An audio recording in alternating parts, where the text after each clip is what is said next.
যারা বিএমই আজিজ, আপনাকে দিয়ে আলোচনাটা শুরু করি। যেমনটি বলছিলাম যে ডক্টর মোহাম্মদ ইউনূসের প্যারিস সফরকে ঘিরে কিন্তু রাজনৈতিক অঙ্গনে আমরা দেখছি ধূম্রজাল সৃষ্টি হয়েছে এবং ঈদের আগে তড়িঘড়ি করে প্যারিসের উদ্দেশ্যে যাত্রা শুরু করা, যেই মুহূর্তে বাংলাদেশের কিচেন ক্যাবিনেটের আলোচনা এক ধরনের তোলপাড় সৃষ্টি হয়েছে। সবকিছু মিলিয়ে কিভাবে মূল্যায়ন করবেন?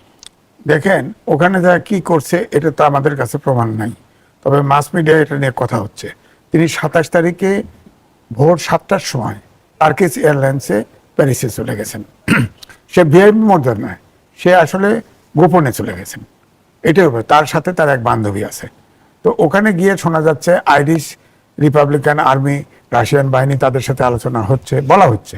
আমি তো দেখলাম যে ইউটিউবে বলছে, আমি দেখলাম, শুনলাম। সুতরাং ওখানে তার সম্পর্কে এই ধারণাটা কেন তৈরি হয়, তাকে নিয়ে তো কারো অ্যাসেসমেন্ট নাই। সে যে কী করবে তা তো বলা যায় না। দেশটাতে ফোকলা করে চলে গেছে সে। এখন আবার নতুন করে এই -2 -3 সরকার ফেলায় দেওয়া, এই ষড়যন্ত্র তো সে করতে পারে। এই কারণে হয়তো প্যারিসে নিরাপদে যায় ওখানে করতেছে। বাংলাদেশে তো তার পক্ষে একা হাঁটা সম্ভব না। সে ধরেন আপনার এসএসএফ এর, সে 1 বছরের জন্য এসএসএফ এর পাহারা আছে না তার, সে মানে 7টার সময় লুকায় গেল কেন কেউ জানলো না। কোনো ভিআইপি প্রোটোকল নাই, কিচ্ছু নাই। সে পালায় গেছে, পালায় গেল, গোপনে গেছে। তার সাথে তার এক বান্ধবী ছিল। এটি আলোচনা। সে কি পালিয়ে গেছে? এটা তো পালিয়েই যাওয়া। সে যাবে, সে প্রধান উপদেষ্টা ছিলেন, তিনি সরকার প্রধান ছিলেন, তিনি এসএসএফ তার এখনো পাহারা আছে 1 বছরের জন্য। তিনি ওখানে যাবেন, ভিআইপি মর্যাদায় যাবেন, জানাজানি করে যাবেন। অনেকেই তো, আমি যেটা শুনলাম যে সে খুব অনেকটা গোপনীয়তা ভাবে সে চলে গেছে। যদি কেউ আটকায়, তার ভিতরেও আতঙ্ক আছে, তো আতঙ্ক আছে। কারণ এই যে কিচেন ক্যাবিনেট আলোচনা হচ্ছে ইত্যাদি ইত্যাদি। সুতরাং ওইখানে সে অনেক খারাপ কিছু করতে পারে, কারণ সে যতটুকু কথা বলে না, কিন্তু তার মতো লোভী লোক আমার কাছে মনে হয় নাই। আমি কিন্তু বলেছি যে আমি একটা ছাগল, আমি তার পক্ষে টকশো করেছি, তার পক্ষে আমি লিখেছি, প্রমাণ আছে। কিন্তু আমি বুঝিনি, একমাত্র শেখ হাসিনা তাকে বুঝেছিল। আমি ছাগল, আমি বুঝতে পারিনি।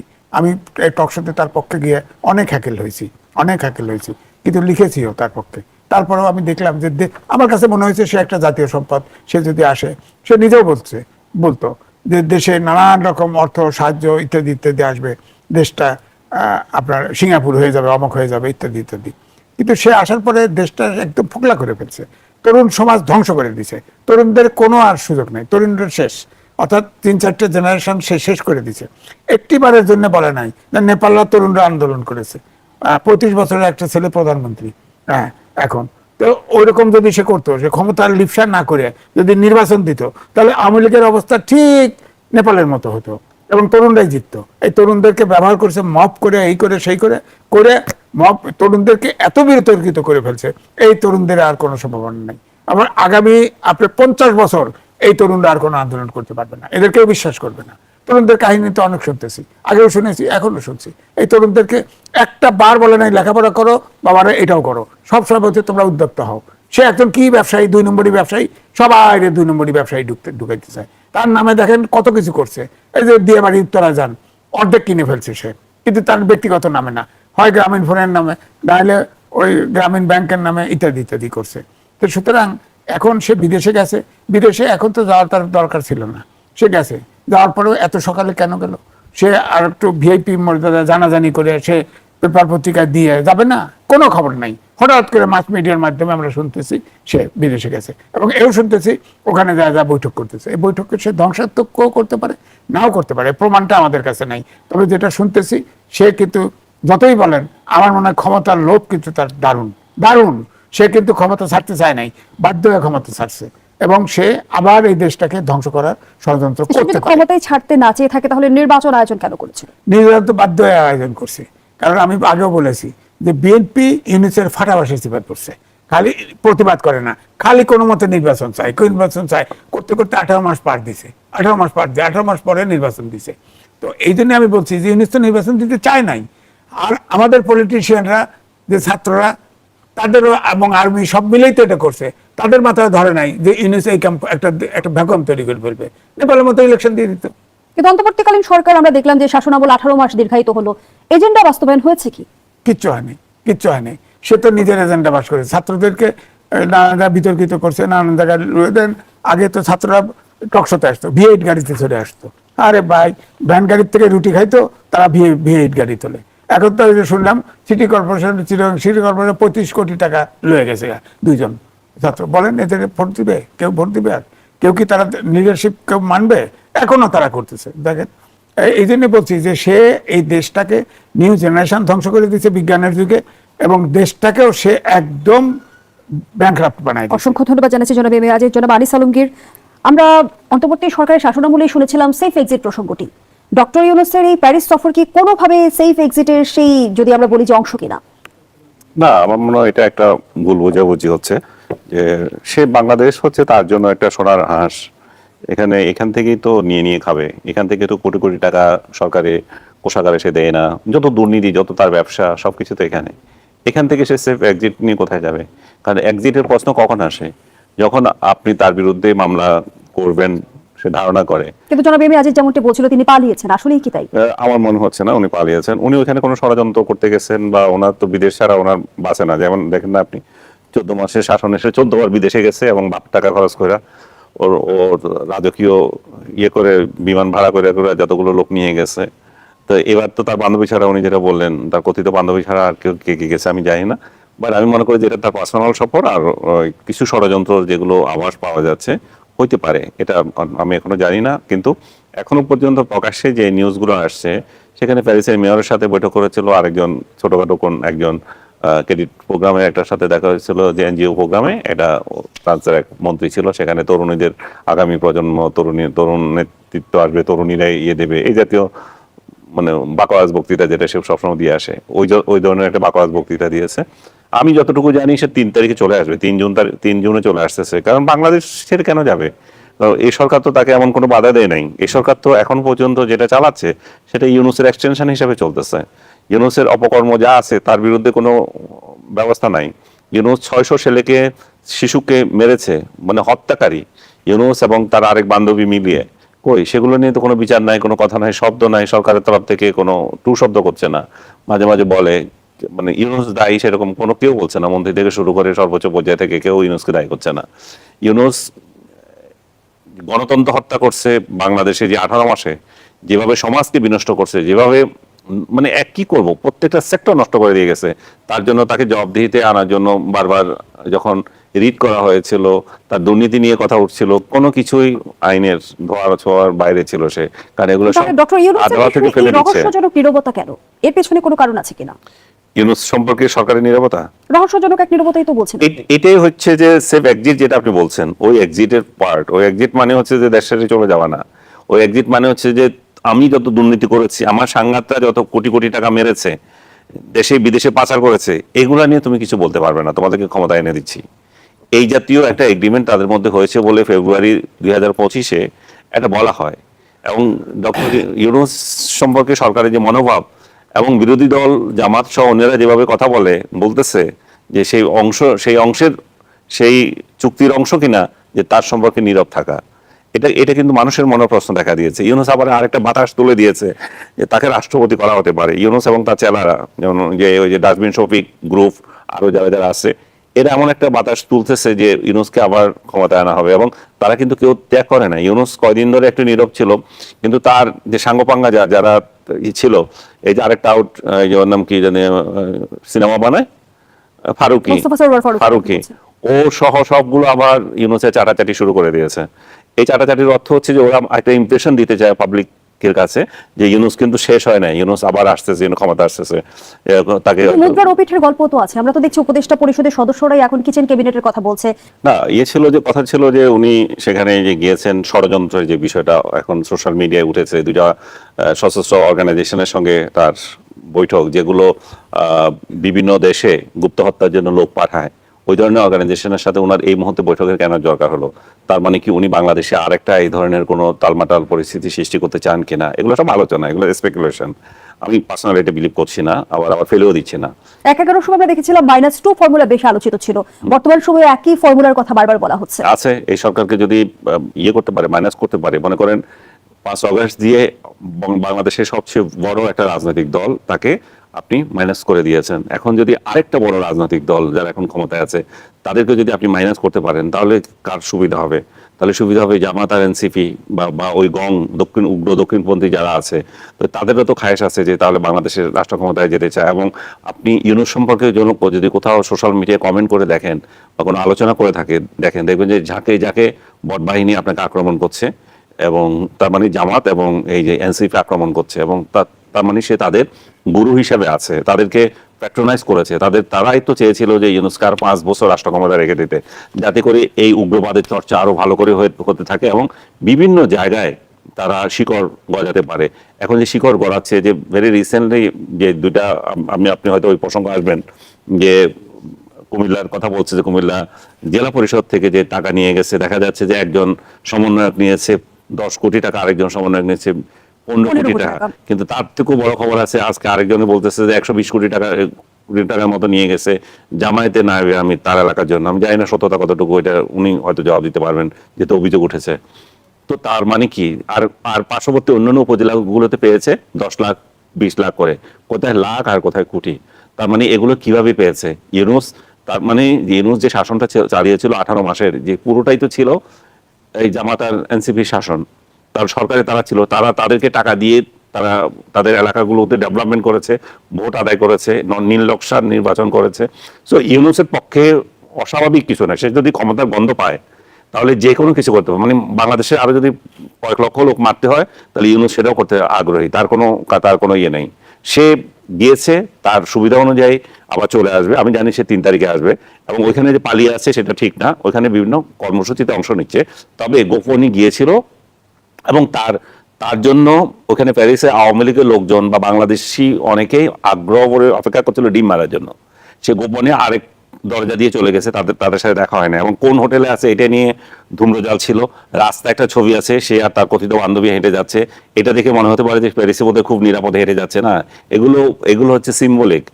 সেখানেও যদি সে নিরাপদে হাঁটতে চায়, যদি ঘুরতে চায়, ওখানে ডিম কিন্তু অপেক্ষা করছে। তো একটা আতঙ্কের মধ্যে আছে, এবং তার নিজস্ব প্রোগ্রামগুলো গোপনীয়তার সাথে করছে সে, এবং 2-1 লোকের সাথে মিটিং করার কথা বলেছে। এগুলো হতেই পারে, দক্ষিণপন্থী 2-4 জন লোক তো তার সমর্থনে থাকবে, এবং ওইখানেও আছে। তারা তো যারা বাংলাদেশকে অস্থিতিশীল করতে চায়, বাংলাদেশকে একটা উগ্র মৌলবাদী রাষ্ট্র বানাতে চায়, তাদেরও তো অংশ সেখানে তার সাথে যোগাযোগ করবে, এবং সেটা করেছেও তার সাথে। অসংখ্য ধন্যবাদ জানাচ্ছি জনাব আনিস আলমগীর। জনাব এম এ আজিজ, একদিকে অন্তর্বর্তীকালীন সরকার সাবেক উপদেষ্টারা এখন অভিযোগ করছে যে 7 সদস্যের কিচেন ক্যাবিনেট অন্তর্বর্তী সরকারকে নিয়ন্ত্রণ করতো। অন্যদিকে আমরা দেখছি একের পর এক বেরিয়ে আসছে জেলা পরিষদ থেকে আসিফ পনির এবং হাসনাতের 10 কোটি টাকা বরাদ্দ নেওয়ার বিষয়টি। সেই সঙ্গে জনাব আনিস আলমগীর মাত্রই জানালেন যে 120 কোটি টাকা জামায়াতের নায়েবে আমি বরাদ্দ দিয়েছিল। তাহলে কি অন্তর্বর্তী শাসনামলে স্বেচ্ছাচারিতার রাজত্ব ছিল? না, দেখেন, অন্তর্বর্তীকালীন সরকারটা আলটিমেটলি জামাত এবং এনসিপির হয়ে গেছিল, এবং ইউনূস তাদের নেতা হয়ে গেছিল। আপনি খেয়াল করে দেখেন, এনসিপি সম্পর্কে ইলেকশনের আগে বলেছিল সে তো অনেক তরুণ নির্বাচনে জিতবে, অনেকে মন্ত্রীও হবে, এটা বলছে না? এবং 2-1টা সিটে, জামাতের আমিরের সিট, তারপরে এনসিপির আহ্বায়কের সিট, এটা নিয়ে কিন্তু কনফিউশন আছে। অনেক জায়গায় যান, তাদের নাকি ভোট কম ছিল, কিন্তু পাশ হয়ে গেছে। তো এই জন্য আমি বলি যে ডক্টর মোহাম্মদ ইউনূসকে প্রেডিক্ট করা আসলেই মুশকিল। ধরেন এই যে প্যারিসে গেছে, আনিস আলমগীর ভাই বললেন যে আপনি বলেন 7টার সময় সে একজন এখনো ভিআইপি, এখনো ভিভিআইপি, সে এসএসএফ এর সাক্ষী, সে তার খবর কোনো পত্রিকায় নাই, কোনো মাস মিডিয়ায় নাই। বিদেশে যা হাঁটতেছে, তারপরে খবর আসছে, মাস মিডিয়ার মাধ্যমে আমরা জানতেছি। এটা গোপনে দেওয়া না, সোশ্যাল মিডিয়া এটা গোপনে দেওয়া না, সে প্রকাশ্যে যায় নাই। এবং ওখানে এটা ঠিক যে ধরেন এই যে সব কথা বলা হচ্ছে, যে ধরেন যারা সশস্ত্র বাহিনীর লোকজন আছে, যারা গুপ্ত হত্যা করে, তাদের সাথে বৈঠক করেছে। যদিও আমাদের কাছে ডাইরেক্ট এরকম প্রমাণ নাই, কিন্তু তার পক্ষে সবই করা সম্ভব। মুশকিলটা হচ্ছে একটা রাষ্ট্রনায়ক বা রাষ্ট্রপ্রধান, সরকার প্রধান, তার সম্পর্কে মানুষের আস্থার বড় অভাব। তার সম্পর্কে কোনো আস্থা নাই, কারণ তিনি তার লাভের জন্য যা ইচ্ছে তাই করতে পারেন। এই হলো মানুষের ধারণা বাংলাদেশে। সুতরাং এই যে ধরেন সজীব ভুঁইয়া এবং হাসনাত আবদুল্লাহ যে 50 কোটি টাকা নিলেন, তারা তো আগেও টাকা নিয়েছেন, বললাম না আমি। ভ্যান গাড়ির থেকে টাকা খায়, ভিএট গাড়িতে তার দোস্তরা নাকি টাকা দেয়, এই গাড়ি দেয়। হ্যাঁ, এরকম অনেক জায়গা থেকেই তো টাকা নিছে। অনেক বড় বড় ব্যবসায়ী অলিগার্ড টাকা দিয়ে তাদেরকে টাকা দিয়ে নিরাপদে আছে, ব্যবসা করতেছে, সবই আছে। সুতরাং অর্থাৎ দেশটাকে, যেটা উনি বলেছেন যে ওখান থেকে যদি সে ক্লু পায়, সুযোগ পায়, তাহলে সরকারের পতন ঘটাই দিতে পারে। ধরেন মেরে দিল, কিলিং করাই দিল, সমস্যা কি? গুপ্ত হত্যা যদি করতে পারে, করাই দিল। এটা তবে এখন যে পরিস্থিতি এত সহজ না সে ওখান থেকে কিন্তু অলরেডি এটা কিন্তু মানুষের ভিতরে ধারণাটা তৈরি হয়েছে, যেহেতু তার ভিতরে কোনো বিশ্বাস নাই। সে আন্তর্জাতিক মহল কিংবা বিদেশি শক্তি কি বাংলাদেশের রাজনীতিকে খোল নলচে বদলে দেওয়ার ক্ষমতা রাখে? ক্ষমতা রাখতে না, ধরেন এই যে সজীব ভুইয়া প্রথমে বলছে ডিপ স্টেট আছে, এখনো বলেন কিচেন ক্যাবিনেট আছে, ডিপ স্টেট তো ওয়ার্ক করতেছে এখনো। আমার কাছে মনে হয় ইলেকশনের আগে এবং পরে ডিপ স্টেট, আপনি বলেন তো দুদকে ডিপ স্টেট কি কিচেন ক্যাবিনেটের নিয়ন্ত্রক কিনা? না, ডিপ স্টেট হতে পারে, কারণ আমাদের দেশে সরাসরি কোনো ডিপ স্টেট নাই আমার ধারণা। কারণ ডিপ স্টেট ধরেন পরাশক্তিগুলোর ভিতরে থাকে, কাজ করে। আমরা বলি না যে ধরেন আমেরিকা সরকার প্রধান রাষ্ট্রপ্রধান সব করে না, ওখান থেকে সরকার আলাদাভাবে সরকার ডিপ স্টেট আছে, সেখানে কাজ করে, তাদের সিদ্ধান্ত বাস্তবায়ন হয়। বাংলাদেশে হচ্ছে কি ধরেন ইন্টেলিজেন্স নাই, পার্টিগুলোর ভিতরে নাই, যেগুলো উপদেষ্টা পরিষদে আছে সব তো আপনার ধরেন কিছু কিছু লোক আছে, এরা যা সরকার চালাবে এই ধারণাটাই তো ছিল না। সে তার ডক্টর মোহাম্মদ ইউনূস যাকে প্রয়োজন মতো করেছে তাকেই নিছে, তাকে নিয়ে বসায় দিছে, এরকম হয়েছে। এই সরকার তো ক্রেডিবিলিটিও ছিল না, সরকারের যোগ্যতাও ছিল না। ডিপ স্টেট মানে কি, ডক্টর মোহাম্মদ ইউনূস যা বলতো সেটাই তাদের ওই আপনার কিচেন ক্যাবিনেট দিয়ে পাশ করাতো। যখন বৈঠকে বসতো, সাগর সাহেব বলছে না, বলছে যে 4 জন বসতো গুলশানে, রোড নম্বরে বলছে বসতো, আর উপদেষ্টা পরিষদের মিটিং যখন হইতো উত্থাপন করতে শুধু পাশ হয়ে যেত, উপদেষ্টা পরিষদের কোনো সে ছিল না। হ্যাঁ, উনি কিন্তু সব এভাবে করছে।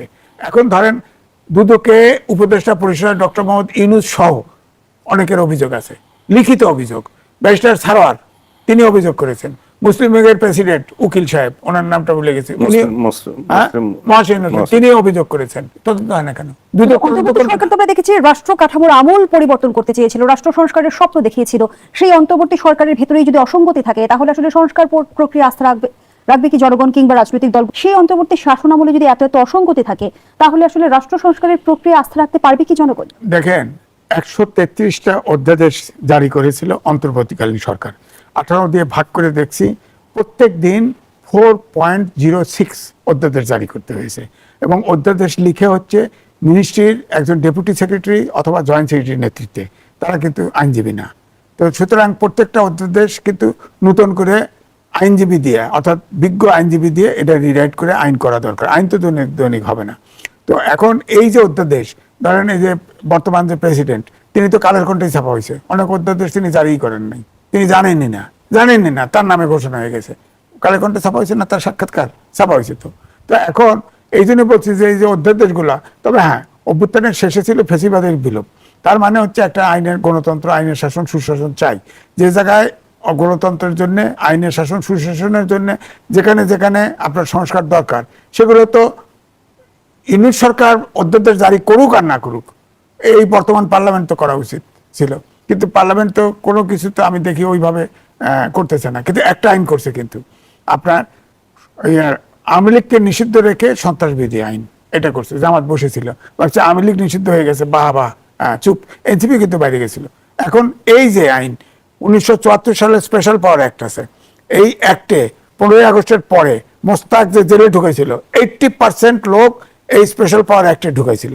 এবারে যে এই আইনটা করা হলো, এটাও একটা কালো আইন। আপনি বলেন, এখন যদি এনসিপি বা জামাত ইসলাম যদি আন্দোলন করে, আইন শৃঙ্খলা পরিস্থিতির অবনতি ঘটায়, তাহলে বিএনপি 2/3 মেজরিটি নিষিদ্ধ করতে পারবে না? পারবে তো।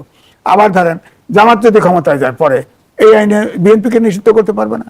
আবার বিএনপি 10 বছর পরে, 5 বছর পরে, 100 বছর পরে ক্ষমতায় আসুক, বিএনপি তো তাদের নিষিদ্ধ করতে পারবে। এটা তো গণতন্ত্রে তো এই ধরনের পয়েন্ট ব্ল্যাঙ্ক ওপেন এন্ডেড আইন হওয়া উচিত না, যেখানে কোনো মানে কালো আইন যেটা।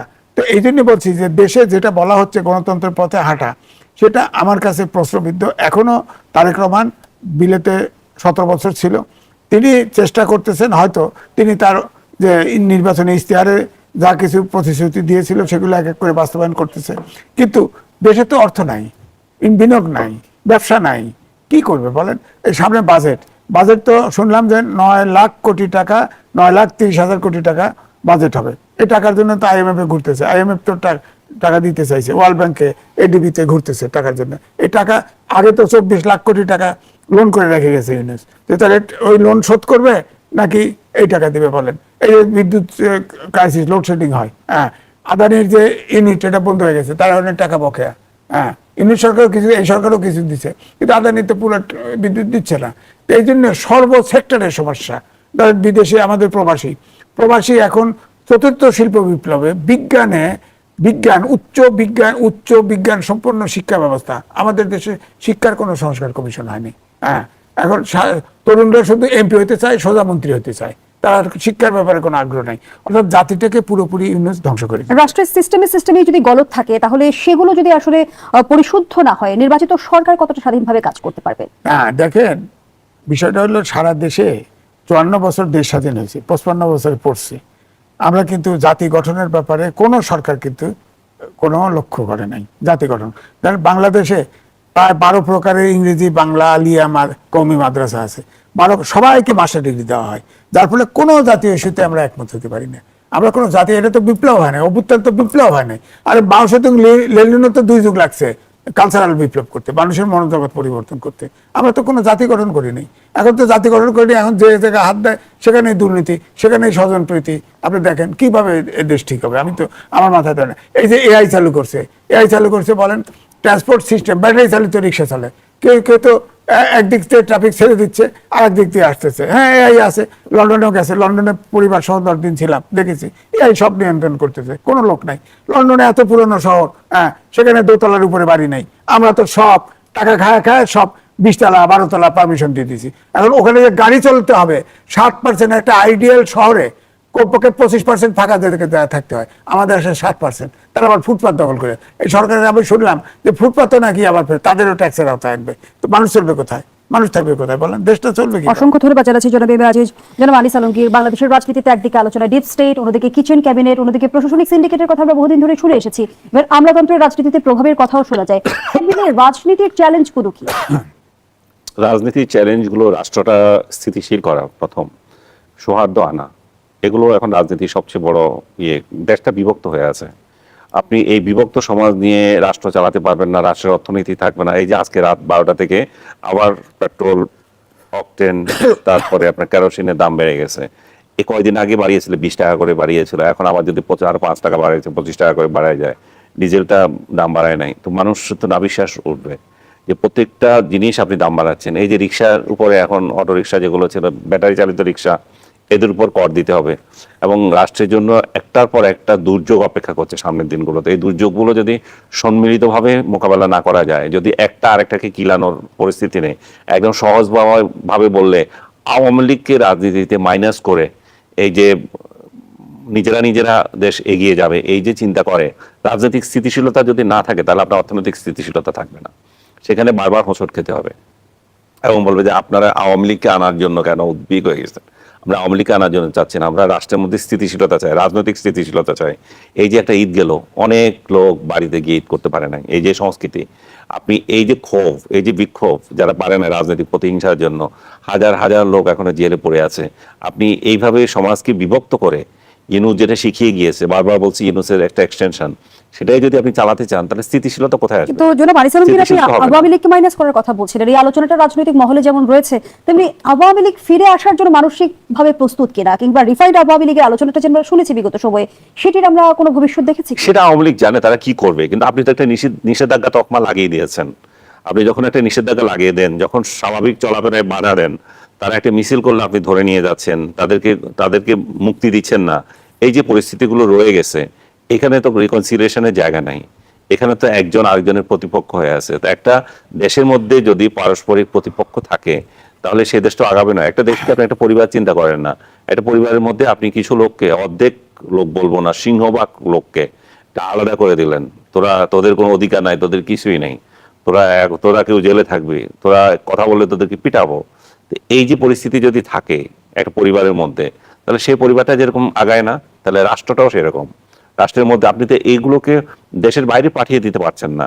এই লোকগুলোকে জেলে আপনি কতদিন রাখবেন এবং অন্যায়ভাবে আপনি কিভাবে রাখবেন? সো আমি মনে করি যে বাংলাদেশের এই মুহূর্তে সবচেয়ে বড় যে সমস্যা, সেটা হচ্ছে রাজনৈতিক স্থিতিশীলতার অভাব এবং রাজনৈতিক সহনশীলতা, ঐক্যের অভাব।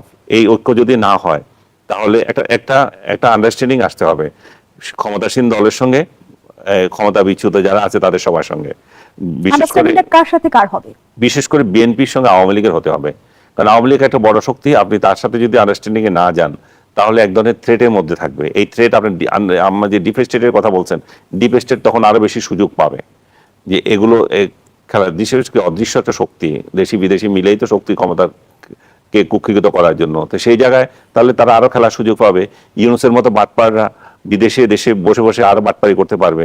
সো আর কারো কিছু কিছু বাটপার এদেশে বসে আছে, তারা দেশকে অস্থিতিশীল করার চেষ্টা করবে।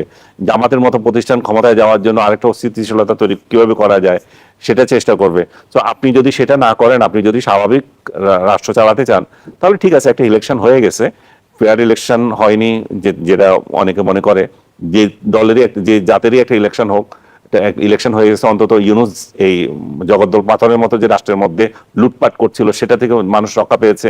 বিদেশের কাছে আমরা একটা সেল করতে পারছি যে আমরা একটা গণতান্ত্রিক সরকার এসেছে, আমরা একটা নির্বাচনের মাধ্যমে নির্বাচিত সরকার এসেছে, এখন ইনভেস্টমেন্ট করো। তো এই যে এবং বিরোধী দল যারা বাইরে আছে, যাদেরকে নিষিদ্ধ করেছে, তাদেরকে যদি বলা হয় যে ঠিক আছে, তোমাদের নিষেধাজ্ঞা তুলে দেওয়া হবে, সামনে ইলেকশনে তোমরা আসবে, এই যে যদি এক ধরনের অ্যাটমসফিয়ার তাদের মধ্যে তৈরি হয়, এবং সরাসরি হতে হবে, নট নেসেসারি, পর্দার আড়ালেও তাদের মধ্যে আলোচনা হতে পারে, এখানে বিদেশিরাও জড়িত আছে, বিদেশিদেরকে ইনভলভ করেও এইটুকু হতে পারে। যেমনটি গুঞ্জন শোনা যায় যে শেখ হাসিনা আসলে আওয়ামী লীগ দলের কর্তৃত্ব ছাড়তে নারাজ, এজন্যই রিফাইন্ড আওয়ামী লীগের আলোচনা অনেকটাই থমকে গেছে। সেই জায়গা থেকে শেখ হাসিনার সমেত আওয়ামী লীগের সাথে কোনো ঐক্য হবার সম্ভাবনা আদৌ আছে কিনা? শেখ হাসিনা ছাড়তে চায় কি না চায় সেটা তার দলের ব্যাপার। তার দল যদি মনে করে যে আমরা শেখ হাসিনাকেই রাখবো, আপনি বা আমি তো বলার কিছু না। আমরা এখানে কি করতে পারি? তারেক রহমানকেও তো বিএনপি আওয়ামী লীগ পছন্দ করে নাই, তারেক রহমানকে সরাও। খালেদা জিয়াকেও পছন্দ করে নাই। এখন তো অনেক কাহিনী অনেকভাবে আসে। তো তার মানে তাদের নেতৃত্বে কি চেঞ্জ হয়েছে? তাদের নেতৃত্ব তো দলগুলোই ঠিক করবে। এখন যদি শেখ হাসিনাকে যদি মনে করেন এই আলোচনায় আসে যে শেখ হাসিনা একটা বিগত সরকারের সময় ছিল, তার বিরুদ্ধে অ্যাট্রসিটির অভিযোগ আছে, তার বিরুদ্ধে মামলা আছে, অমুক আছে, তাহলে সেটা কিভাবে হবে? সেই প্রস্তাবটাও ক্লিয়ার হতে হবে। জি, ধন্যবাদ জানাচ্ছি জনাব এম এ আজিজ। এই বিষয়ে আপনার মন্তব্য নিতে চাই।